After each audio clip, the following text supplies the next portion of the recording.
To buy a property in an HOA or to not buy a property in an HOA? That is the question.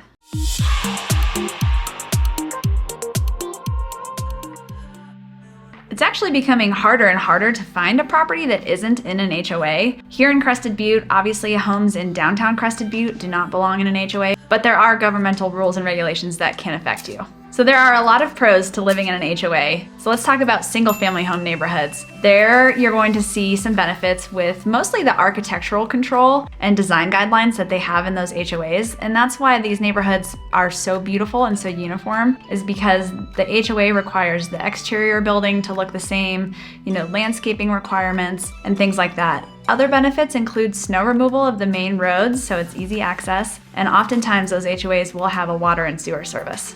However, with condos and townhomes, I think HOAs are super beneficial. They can provide snow removal, exterior building maintenance, exterior building insurance. And then they have tons of amenities like hot tubs and tennis courts and ski locker rooms and things like that are all provided by the HOA. Something that I think is often overlooked when you're considering a condo that has high HOA fees is that if you owned a single family home, you're probably going to be paying that same amount to maintain that property. However, with the condo, the HOA is taking care of it all for you.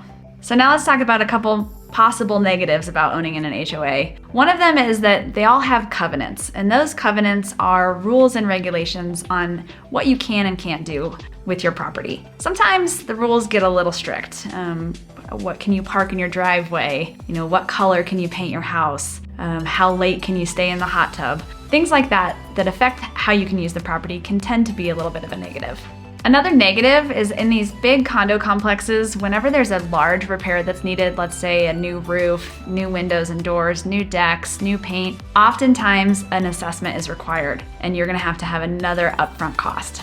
So there's pros and cons of owning property in an HOA, and it's important to examine those when you're looking at buying real estate because you really just need to find something that fits your lifestyle.